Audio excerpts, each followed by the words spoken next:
Les damos la bienvenida a este conversatorio, a este espacio que propone la Regional La Plata del Colegio de Fonoaudiólogos de la Provincia de Buenos Aires.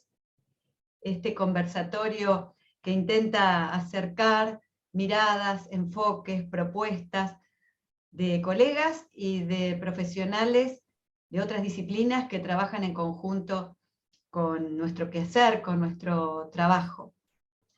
En este caso, le hemos propuesto a Viviana Ceresevsky y a Janina Romani compartir un momento que muy gentilmente han tenido la deferencia de aceptar, y estamos sumamente agradecidas desde la regional por la aceptación de esta propuesta.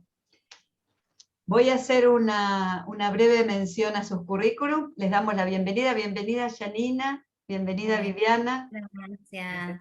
Muchas gracias, muchas gracias.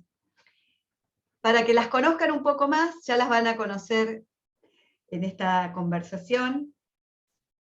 Voy a mencionar algunos ítems, porque tienen currículums muy abundantes. Vamos a mencionar algunas referencias. Viviana Ceresevsky es licenciada en psicopedagogía, con formación psicoanalítica. Es graduada también en formación de posgrado en psicoanálisis del Centro Sigmund Freud, de estudios psicoanalíticos. Es psicopedagoga clínica, con formación en psicoanálisis en niños y adolescentes. Es también miembro y coordinadora del Departamento de Psicoanálisis y Educación del Centro de Supervisiones Clínicas.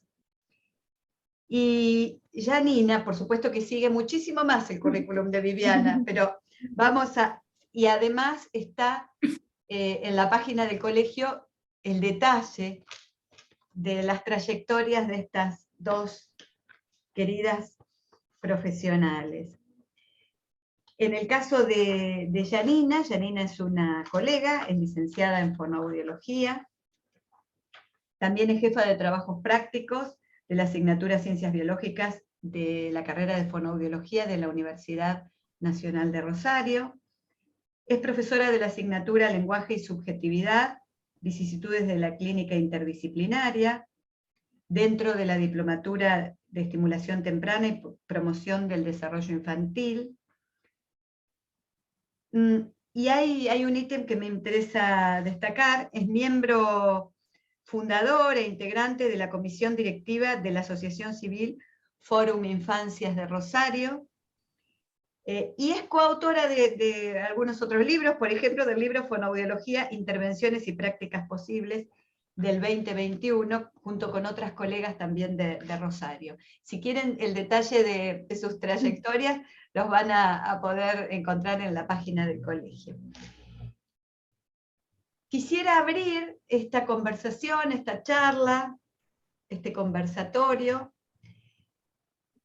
teniendo en cuenta el título. A mí me enseñaron que se empieza a analizar una obra por el título.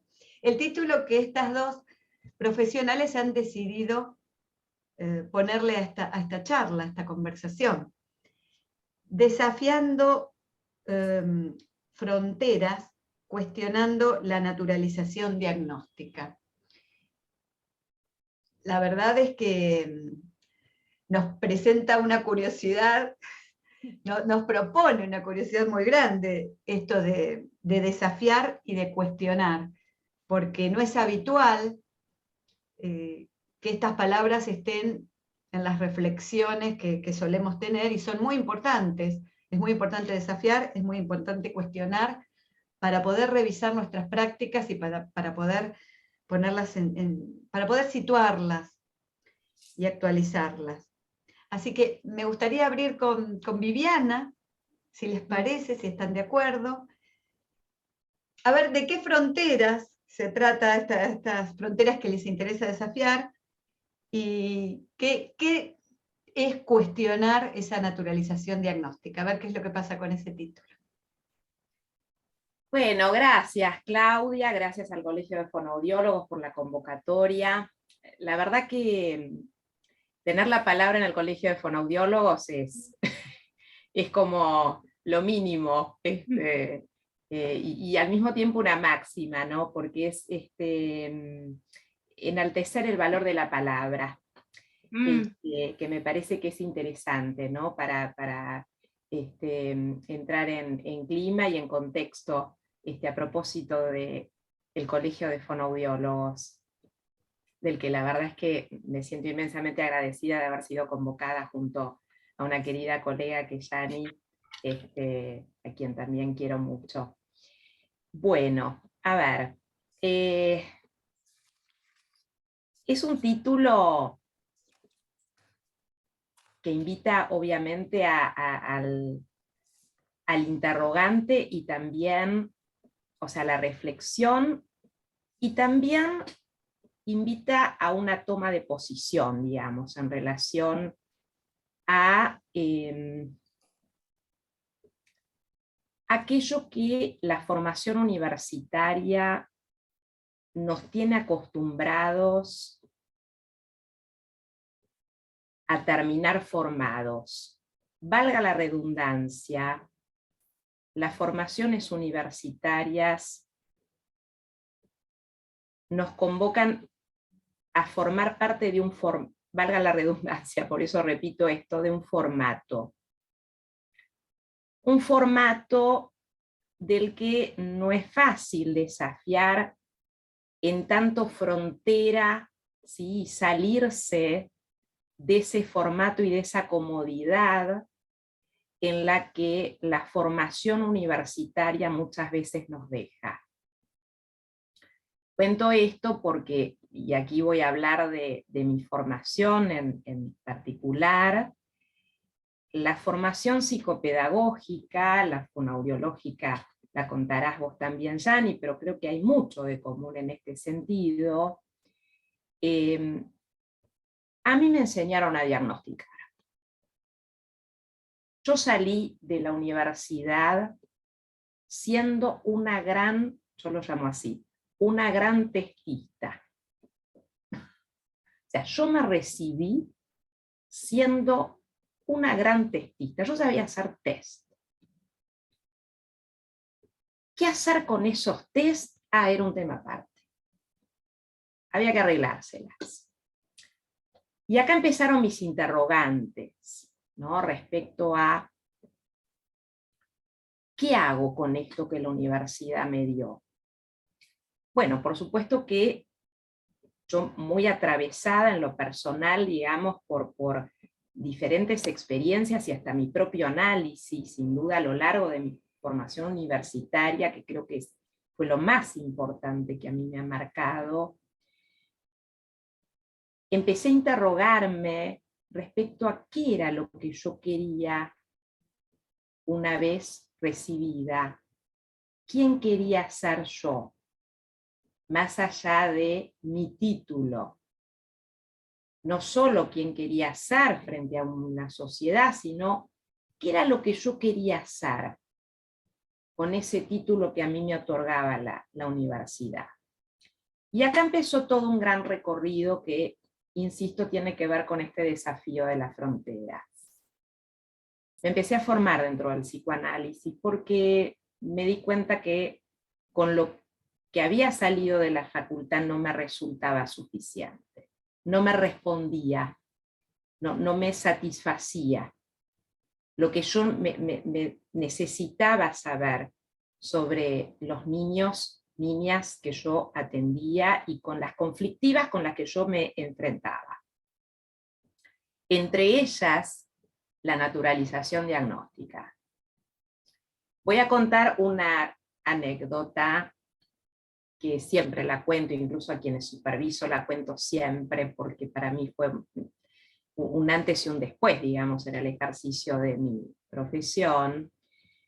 En una oportunidad en la que yo comencé a supervisar con un analista de niños, me acuerdo que yo muy entusiasmada, recién salida de la facultad, llego a la supervisión con un pilón, así no les miento, después de 4 meses de hacer test, de todos los test que se les puedan ocurrir, de todas las formas y colores, con todas las medidas posibles, como suelen ser los test diagnósticos mensurables.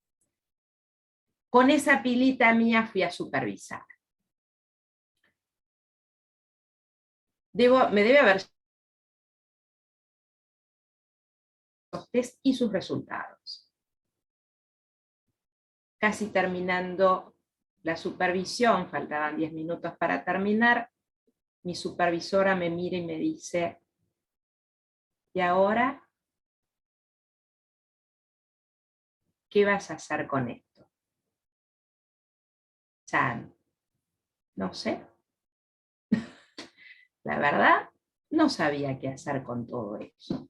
No sabía qué hacer con los resultados de los test, no sabía qué hacer con las medidas, no sabía dónde ubicar esas medidas. Entonces, la supervisora me mira y me pregunta, ¿qué es lo que para vos le pasa a este chico o a esta chica o a esta nena o a este nene? Y yo la verdad es que no sabía qué responder, porque lo único que tenía en mi haber eran medidas, eran patrones, eran medidas, estándares, eran promedios. La verdad que no me aportaban a mí. Es más, yo tenía que dar un diagnóstico. Yo tenía que dar un diagnóstico porque la escuela me lo pedía, porque el neurólogo me lo pedía, porque la pediatra me lo pedía. Y muchas preguntas referían a, ¿qué tiene? ¿Qué tiene? Bueno, ahí empezó un gran recorrido en mi vida profesional, porque ahí es donde yo empecé a darme cuenta que lo que a mí me importaba de mi paciente no era qué tenía, era qué es lo que le pasaba. No me importaba a mí qué tenía. Yo no soy médica, yo no soy doctor como para decir tiene una gripe, tiene un resfrío, le puedo dar un antibiótico. No, lo mío no es así. Esto es otra cosa, pasa por otro lado. Y ahí empezó un gran recorrido donde yo empecé a cuestionarme la naturaleza diagnóstica, les estoy hablando ya hace muchos años de esto, hasta la actualidad, donde es el día de hoy que cuando viene un paciente y me pregunta qué tiene, mi primera respuesta es, yo te puedo contar qué le pasa, qué es lo que a mí me parece que le pasa. Y después veremos qué podemos hacer con esto. A mí me gustaría que cuentes vos, Yani, porque lo cierto es que todo esto desembocó en un libro, que es el que vamos a compartir, podemos compartirle a la audiencia, donde yo te convoqué a vos, pero bueno, me gustaría que vos cuentes tus propios desafíos de tus fronteras. Bueno, sí, Te escuchándote, sí, cedo a vos. bueno, hola, muchas gracias Claudia, gracias al colegio, a todas las compañeras y los compañeros del colegio por pensar en nosotras, y gracias a Viviana, que es tan generosa también conmigo. Y bueno, escuchando este recorrido de Viviana, el mío fue muy parecido, por algo nos encontramos en esta travesía clínica, ¿no? Y también salí de la facultad diagnosticadora. De hecho, las primeras supervisiones que tomaba en aquellos tiempos eran con otra perspectiva, eran desde otra perspectiva que no es la que estoy ahora. Estamos hablando de esto hace muchos años, porque yo me recibí en el año 1998, así que estamos hablando de muchos años. Pero bueno, ¿qué es lo que fue pasando ahí? Además de que ya era ahora que miro para atrás, y bueno, ya era transgresora porque ya era transgresora, ya hacía intervenciones más jugadas, ahora que lo puedo pensar, pero bueno, en aquellos años diagnosticaba, fueron pocos años, porque primero empezaron a aparecer, primero empecé a que quería trabajar solo con lenguaje en tiempos de infancia, ¿no? Entonces ahí hice un recorte, no toda la fonoaudiología, sino trabajar con niños y con niños con obstáculos en el lenguaje. Que hoy puedo decir obstáculos, en ese momento, bueno. Y toda la terminología de trastornos. Alguna terminología no tan como las que hay ahora, pero era una terminología de aquellas épocas también que ponía un nomenclador. Absolutamente. No las de ahora, pero bueno. Pero empezar, algo había ahí que empecé a hacerme preguntas. Si era esto lo que yo quería, parecido, Vivi, a lo que vos contás. Qué interesante eso que decís, hacerme preguntas. Empecé a hacerme preguntas, primero con respecto a mí, ¿es esto lo que yo quiero?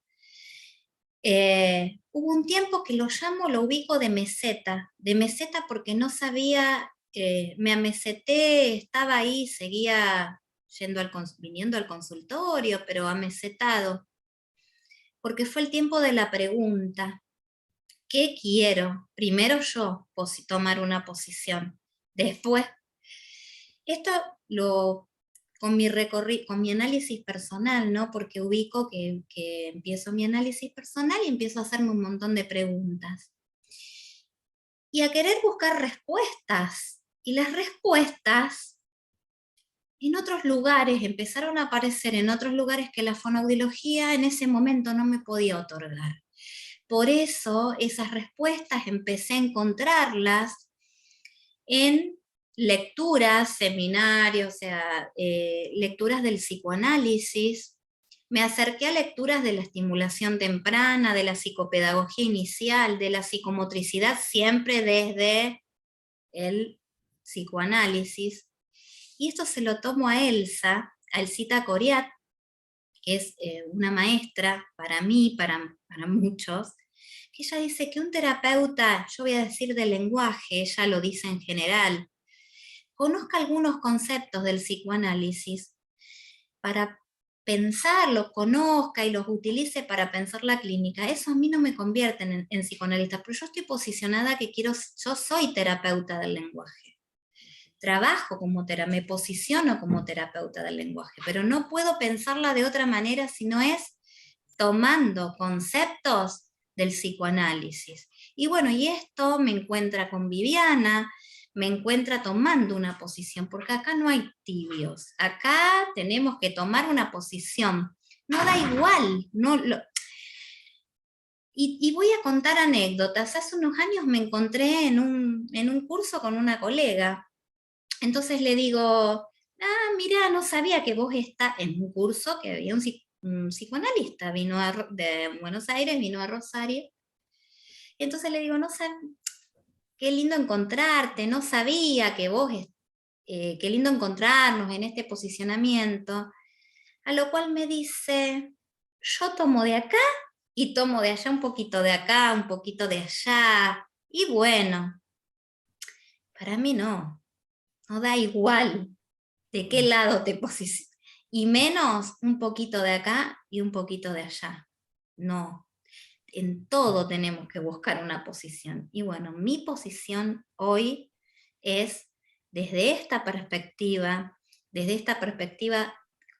desafiar, como dice Vivi, de desafiar la naturalización diagnóstica, de empezar a pensar qué le está pasando a este niño que llega, yo voy a decir tempranamente porque me dedico a la clínica de la primerísima infancia. Vienen a mí papás con niñitos de 1 año y medio, 2 años, Entonces empezar a, digamos esto, de qué le está pasando a este niño, qué pasa con estos papás, que cuando uno los escucha, y vamos a decir, vamos a hacer una disquisición entre oír y escuchar, digamos, escuchar es ir más allá, no es poner el oído, es hasta una metáfora. En escuchar estoy poniendo mi cuerpo, mi psiquismo, mi cuerpo en disponibilidad. Entonces, cuando uno escucha, va apareciendo que no pueden con, o que estas formas de habitar la maternidad, la paternidad está siendo dificultosa. Entonces ahí hay que tomar una posición y acompañar. Y me quedo con esto, antes de que nos adentremos ya en estos desafíos, en cuestionar y en tomar un posicionamiento y por qué de este lado, me quedo con esto, Vivi. Vos hablaste de enaltecer el valor de la palabra y se me vino a mí el cita que nos dice a los fonoaudiólogos, démosle a la palabra dignidad, que es lo mismo que estás diciendo vos. Dignifiquemos a la palabra, dejemos de hacer repetir como loros, eso es otra cosa. Dignifiquemos la palabra y voy a hacer, la redoblo y voy a decir, dignifiquemos la escucha, troquemos el oír por el escuchar. Escuchar a ese niño que algo está queriendo decir con este no decir o este decir obstaculizado, y escuchemos a estos padres que están poniendo, ¿no? Están demandándonos algo, y bueno, a eso, fonoaudiólogos, terapeutas del lenguaje, hoy quiero decir que démosle dignidad a la palabra y a la escucha. Bien. Bien. Qué lindo escuchar algunas palabras en una charla entre profesionales, entre personas que trabajan con otras personas, que acompañan procesos. Hay palabras que a veces no se escuchan en esos intercambios, y que aparezcan nos parece sumamente relevante. Yo quería introducir, contando un poco por qué, cómo es que llegamos desde la Regional La Plata, desde las profesionales que integramos en este momento el Consejo Directivo, cómo llegamos a Yanina, que no es una colega que esté matriculada en nuestra regional, es una gran colega que está trabajando en otra provincia, y que es interesante que conozcamos lo que está pasando en otros lugares del país, porque si no parece que todo termina o en la ciudad de Buenos Aires o en la provincia de Buenos Aires, y está bueno ver lo maravilloso de las cosas que pasan en otras provincias. Y cómo llegamos a partir de Yanina a Viviana. Compartir un poco esto con las personas que nos están escuchando y viendo. Apareció una publicación que nos pareció también muy interesante ya desde el punto de vista del título, igual que este conversatorio, esta charla, una publicación de un libro cuyo título es Usos y abusos de los diagnósticos, sus efectos en la clínica y en las instituciones. Y además de la seducción del título, para nuestra maravilla apareció una colega, que es Yanina, dentro de la cantidad de autores y autoras, y nos pareció interesante porque además es un libro interdisciplinario, es federal e interdisciplinario. Entonces me gustaría preguntarle en principio a Viviana, porque Viviana es la compiladora, y por eso llegamos a ella, cómo apareció la idea y cómo se concretó este libro, y cuál fue el criterio para la convocatoria de las personas que escriben cada uno de los capítulos. Así que si nos querés contar, Viviana, el libro nos parece de suma utilidad y nos parece de imprescindible lectura. Bueno, como todo libro, como todo producto, es resultado de todo un largo trayecto y una gestación, en realidad, que comenzó. Este libro en realidad nace con un trabajo que yo compartí en unas jornadas de psicoanálisis de niños y adolescentes en la Asociación Psicoanalítica Argentina, creo que por el 17-18, que fue precisamente un trabajo que lleva este mismo título, a propósito de un material clínico que yo compartí en esa ocasión, acerca de los usos y los abusos de los diagnósticos en la infancia. Ese trabajo finalmente fue publicado en un otro libro acerca del malestar en las escuelas, un libro compilado por otra colega que no quiero dejar de nombrar, Mirta Iwan, que también tuve el honor de también ser convocada para la publicación en esa ocasión. Y ese trabajo, publicado allí, dio origen al actual libro. Es decir, terminó convirtiéndose en libro, algo que comenzó siendo un trabajo publicado en una jornada, después se hizo la publicación del trabajo, y ahora se convirtió en un libro y en una compilación a la que yo quise darle un formato particular. Lo hice a mi manera, digamos, como suelo ser yo, federal y convocante en este sentido de múltiples voces, donde yo sentía que frente a esta temática yo quería escuchar muchas voces, que no necesariamente todas tenían que ser concordantes. De hecho, a mí se me ocurrió en la compilación convocar a una maestra, convocarla a Yani como audióloga, convocar psicólogos, convocar psiquiatras, médicos. Yo necesitaba, para abordar esta temática, toda la multiplicidad de voces posibles. Tal es así que uno de los psiquiatras que de hecho escribe uno de los trabajos, donde hace mucho hincapié en la teoría del apego, Alberto Eckboir, psiquiatra, me acuerdo cuando lo convoqué, lo primero que me dijo es: pero mira que yo no estoy de acuerdo con tu postura. A lo cual le respondí: no necesito que estés de acuerdo para formar parte de mi libro.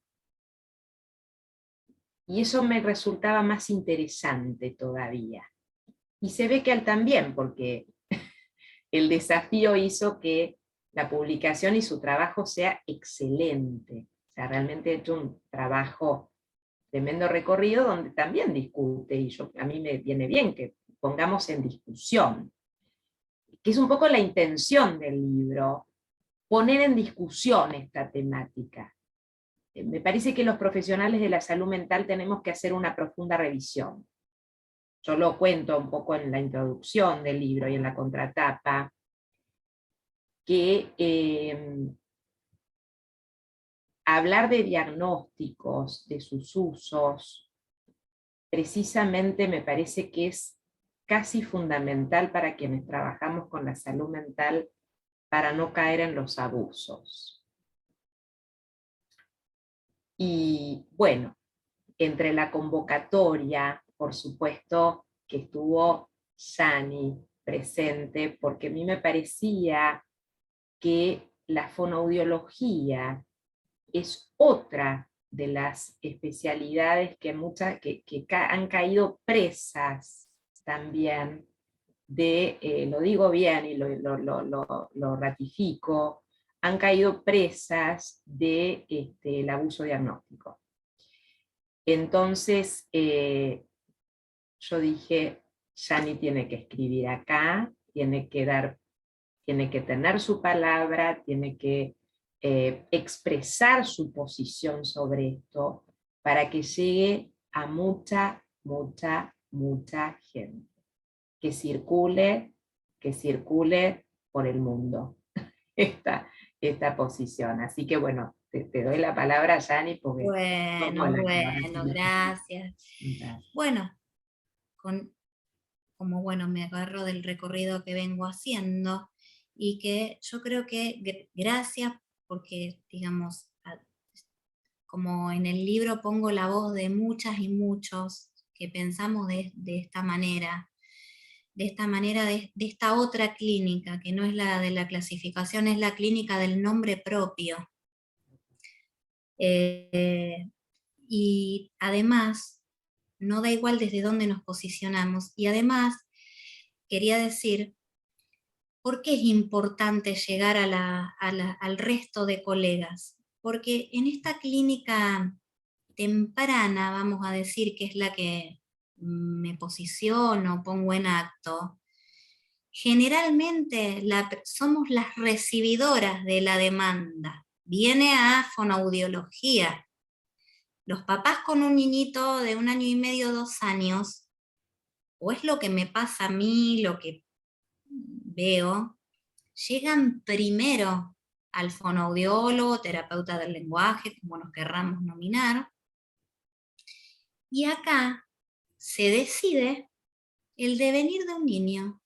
Se decide porque de acuerdo a la mirada del terapeuta, puede mirar hacia un lado, hacia el lado de la clasificación temprana, precoz, la etiqueta,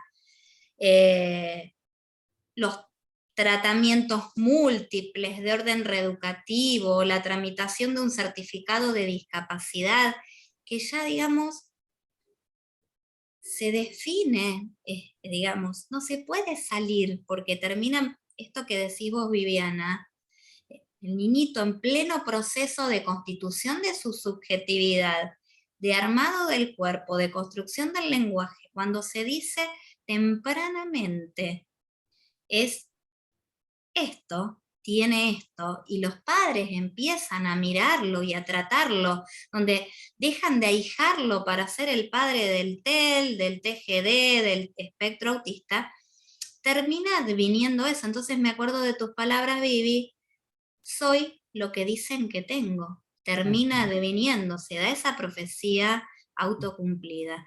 Por eso me interesa que los colegas, las colegas, nos escuchen, porque se define en nosotras muchas veces el devenir de un niño, en tanto somos el primer terapeuta que consultan porque el nene no habla, no van al analista, no, vienen acá. Y es de acá cómo vamos haciendo en el devenir y con las intervenciones, vamos haciendo camino al andar.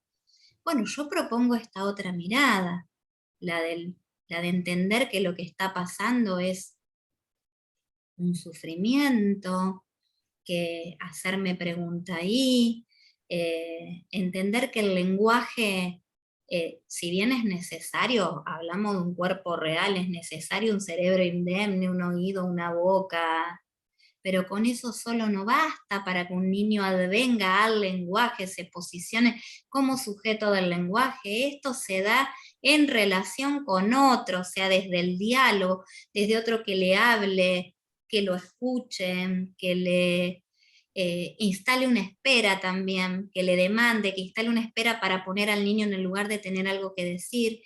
Entonces, el lenguaje es con otros, vamos a decir con mayúscula, con otros también, y donde lo epocal, por eso pensamos desde la complejidad, el contexto, lo epocal, no es menor, por eso cuando pensamos después qué le puede estar pasando, lo pensamos desde la complejidad, desde la relación del niño con sus otros, y sus otros con sus otros, y lo epocal, y el contexto de pandemia que no es menor, que a todos nos ha afectado, y que tenemos ahora muchos niñitos en esa franja que hoy tienen 2 años, 2 años y medio, con muchas dificultades, que son los niños que nacieron en pandemia. No estoy diciendo, estoy pensando qué pudo haber pasado ahí con estos otros, si han podido, cómo se han armado para evitar estas maternidades, paternidades, qué oferta, qué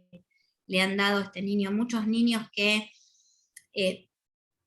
ya veníamos pensando el acceso tempranamente a las pantallas de los papás, uno no juzga a nadie, pero bueno, con muchas dificultades para estar en disponibilidad, para jugar, para estas cuestiones de la crianza, y ofertan tempranamente dispositivos electrónicos, digamos, y entendiendo que el lenguaje es con otro, el dispositivo habla, pero no habla a uno, no espera a uno, no dialoga.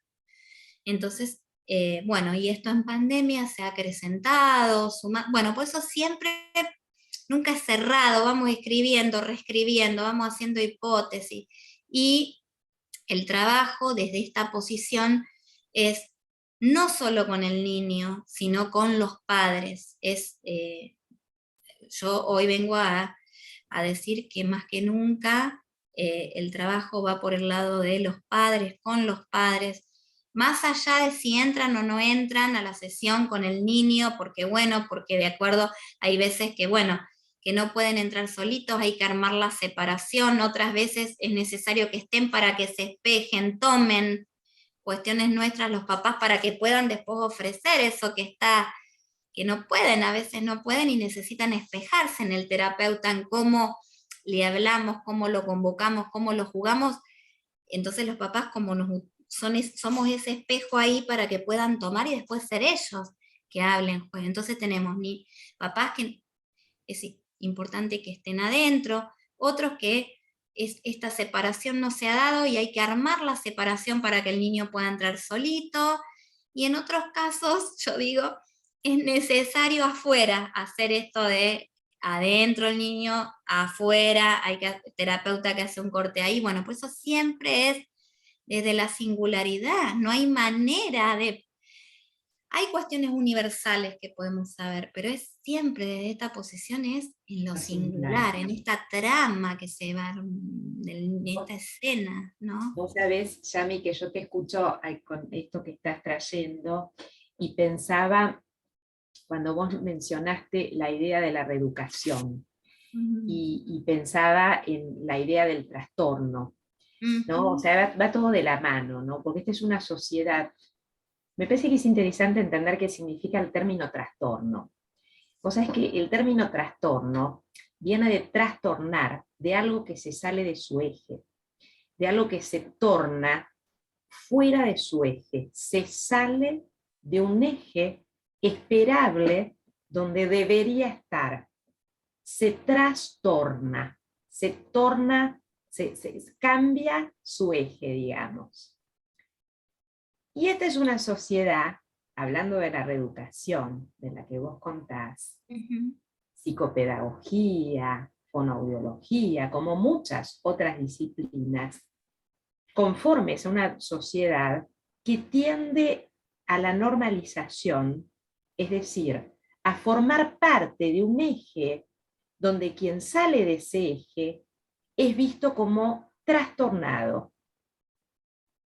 Es decir, quien sale de ese eje es mirado socialmente y ubicado como en el lugar de lo trastornado, lo que está por fuera de lo esperable. Entonces, estas disciplinas vienen a reeducar para volver a ese eje normalizador, supuestamente, donde lo que termina barriéndose es esta subjetividad de la que vos hablás. Que esto es lo más difícil de abordar, porque este es el lado más artesanal, que a cada uno le cabe, saliéndonos de la universidad. Por eso el desafío de la frontera, precisamente, es salir del recuadro de donde nos saca la facultad, es permitirse rebelarse contra precisamente el formato que hace que salgamos de lo reeducativo, salgamos de lo reeducativo, porque lo reeducativo es lo que tiende a meter en la bolsa de gatos, a formar parte del todos igualitos, tipo de Wall, la máquina de hacer, ¿viste? Como la máquina de hacer chorizo, o la escuela como una máquina de sacar a todos igualitos. Qué importante esto que decís, Viviana, para que te pueda ser tomado también por los quienes planifican, programan y para quienes proponen trayectos formativos universitarios. Es absolutamente importante para que no sea esa máquina y para que se trabaje recuperando y tomando, porque el conocimiento no solamente se construye puertas para adentro de una unidad académica, de una universidad en este caso, sino que sigue construyéndose puertas para afuera, y la universidad tiene que tener grandes ojos y grandes oídos, y tiene que también, como dice Janina, tiene que poder escuchar lo que está pasando y poder incorporar aquel conocimiento que se construye por fuera de ella. Esto que vos contás, Clau, que es tan importante para salirse también de lo escolar, pasar al universitario, todo sistema formativo que habilita la escucha supone un trabajo propio de quien escucha que es necesario hacer. Y es trabajoso. Es trabajoso. Es trabajoso. Es trabajoso porque lo más cómodo es meter a todos dentro de una norma y hacer con todos lo mismo. Economiza. Claro. Es económico. Absolutamente. Es un trabajo, pero precisamente esto otro que yo propongo implica una inversión energética mucho mayor y una disponibilidad a la escucha. Claro. Hay que estar dispuesto a hacerla. Hay que estar dispuesto, porque hay que estar dispuesto, sí, y de la mano de esto entonces podríamos decir que la práctica clínica no está tampoco ni en un libro ni de un lado ni del otro, ni de una perspectiva ni de la otra está la práctica clínica. Tenemos conceptos teóricos que nos sirven para posicionarnos, de hecho sí, los tenemos que tener, pero tenemos que empezar a pensar, a copensar, a hacernos preguntas ahí, a reflexionar, que la práctica clínica es el encuentro entre los conceptos, pero lo singular, y lo singular es eso que no está en los libros. Y eso que no está en los libros, que es lo singular, y pensarlo, y bueno, y pensarnos también nosotros en esa escena, como vos decís, que es más cómodo como tener el programita, o sea, pensar que el problema lo tiene el niño alojado en el cerebro, que hay un programa para este nomenclador, tal programa, para este tal otro. Entonces, pero si nosotros nos pensamos, por eso yo digo también, voy a decir el significado de intervenir. Cuando hablamos de intervenciones, intervenciones quiere decir tomar parte de un asunto. Entonces, si yo hablo de intervención, desde esta mirada, cuando hablo de intervención, me estoy poniendo en juego en esa escena, porque estoy tomando parte de ese asunto. Entonces estoy viendo cómo, si estoy en una espera activa, que digamos, estoy ahí. ¿Qué hago para propiciar que me mire, que armar una situación de... Me estoy poniendo en juego ahí. Y esto, como dice Vivi, no es. Esto es poner el cuerpo, el psiquismo, angustiarse, porque nos angustiamos en esta clínica de las perturbaciones graves en la subjetividad y en el lenguaje, que a veces no se mueven, o sea, no se mueve, como por eso el recorrido personal, el análisis personal, y bueno, por eso también, y salir de la comodidad, porque es cómodo, entonces el nomenclador, el programa reeducativo, donde yo no estoy en juego ahí, no estoy en juego. Claro. Entonces, bueno, desde esta mirada, estoy en juego en esa escena. La escena es con el niño, con los padres, pero el terapeuta se pone en juego ahí. Y esto vuelvo a decir, y se va un niño, a mí me pasa, estoy agotada y tengo que armarme para el... ¿Por qué? Porque como no es que le pongo un programa reeducativo, seas, digamos, en esa escena estoy, me tiro al piso, ¿no? O sea, bueno, hay diferentes estilos, porque en la singularidad de esa escena, que es lo que voy, cómo voy a ir, y estoy más allá, y estoy, digamos, y eso, y terminamos agotados, cansados, porque digamos, al donar cuerpo, porque el donar psiquismo, palabra, escucha, tiempo, disponibilidad, cuerpo, y bueno, uno termina, es una clínica además, donde a mí me pasa que al final del día termino agotada. Pero bueno, después está esto, el deseo, nos vamos armando, y bueno, renunciamos al confort, es como más fácil lo otro, ¿no? Claro. Esta perspectiva que vos planteás y que venimos escuchando en Viviana y en vos, y que se lee tan claramente en el libro, a mí se me dispara, se me ocurre pensar, se me dispara mi cabeza, que qué interesante pensarla en todas las áreas de trabajo en relación a la comunicación y a la fonoaudiología, cada una con sus características, con su camino, con su trayectoria. Esto de pensar en prácticas que sean contextualizadas, situadas, subjetivantes, Humanizantes, humanizadas, humanizadas. que no puede ser que nuestra práctica sea una secuencia de ejercicios en orden que vamos proporcionando sistemáticamente y independientemente de qué persona tenemos enfrente. Sí, les voy a contar una anécdota de esto porque es reciente. El sábado terminé de dar un curso de capacitación sobre clínica del lenguaje con niños desde la perspectiva subjetivante. Y al final tomó la palabra una colega muy interesante, no puedo, digamos, ella me dice, yo me voy de acá, porque dice, yo me dedico a alteraciones en la deglución, en niños, a disfagia, en niños pequeños. Si me voy de acá pensando, porque bueno, me voy pensando todo esto que tomé de acá, de la subjetividad, de las prácticas humanizantes, dice, en esta clínica que esta colega hacía, no lo venía pensando y a partir de ahí dice que se va de otra manera. Le digo, bueno, toma la posta vos ahora.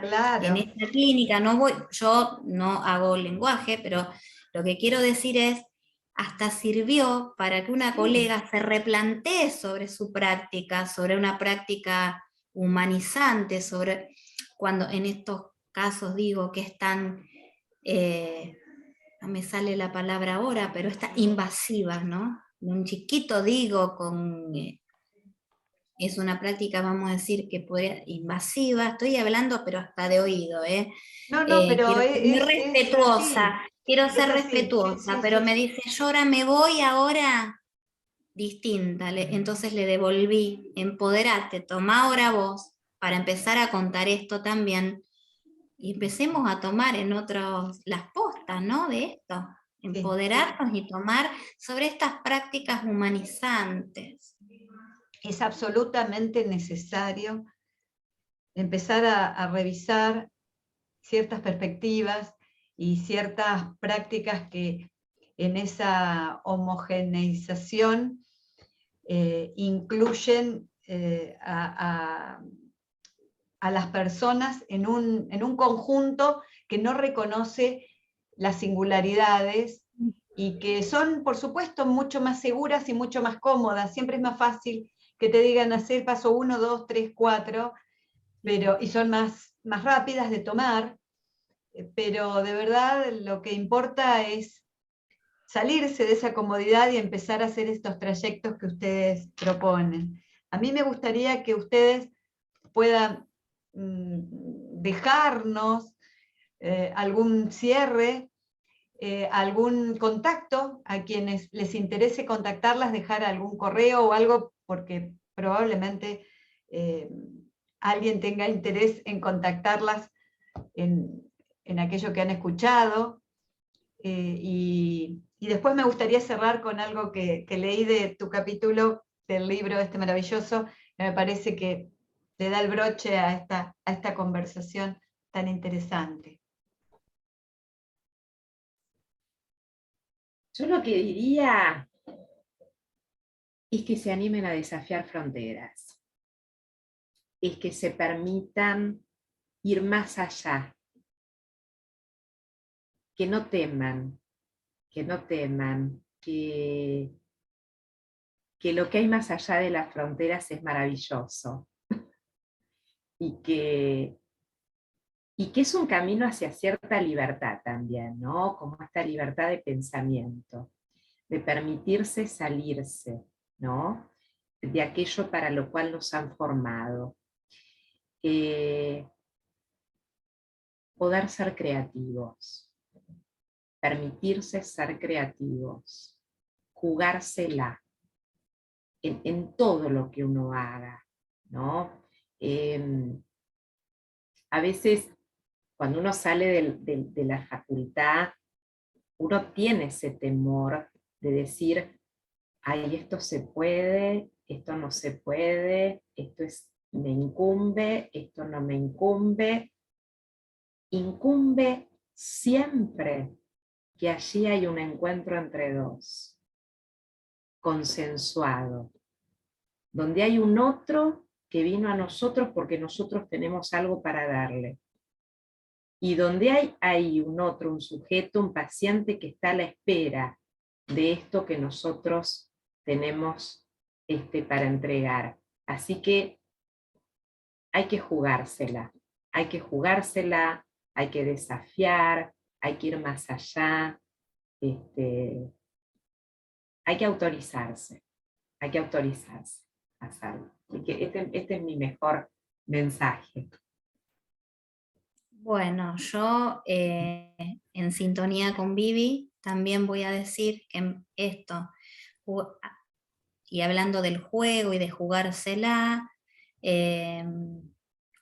no da igual desde qué lado te posiciones para la clínica, yo lo voy a decir en mi caso con niños pequeños, empecemos a salir de eso instituido que veníamos, a pensar otro tipo de prácticas, seamos transgresores, jugárnosla, crear otro tipo de prácticas.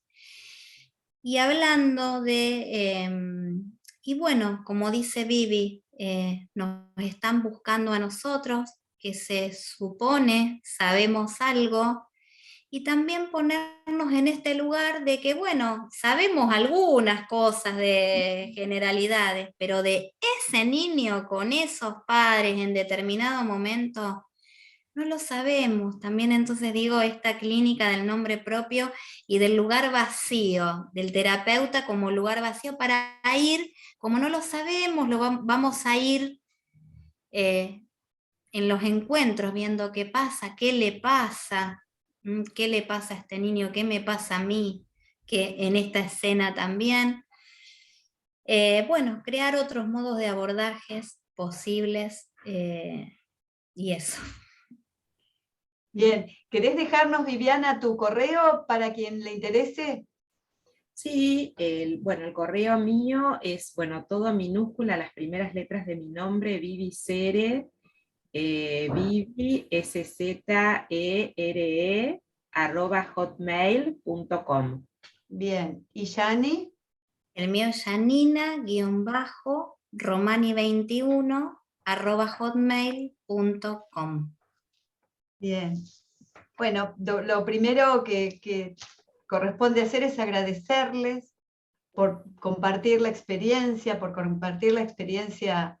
de trabajo, de perspectiva, el camino. Siempre es muy interesante que profesionales que trabajamos con otras personas, que trabajamos en relación a la salud, a la comunicación, revisemos nuestras prácticas, reflexionemos sobre ellas y podamos tomar las experiencias de otras profesionales, inclusive desde la interdisciplina. Me parece muy importante esta propuesta que no solo es federal, sino interdisciplinaria. Me parece que nada se resuelve desde una sola disciplina, desde un solo recorte, nada se resuelve desde un solo lugar.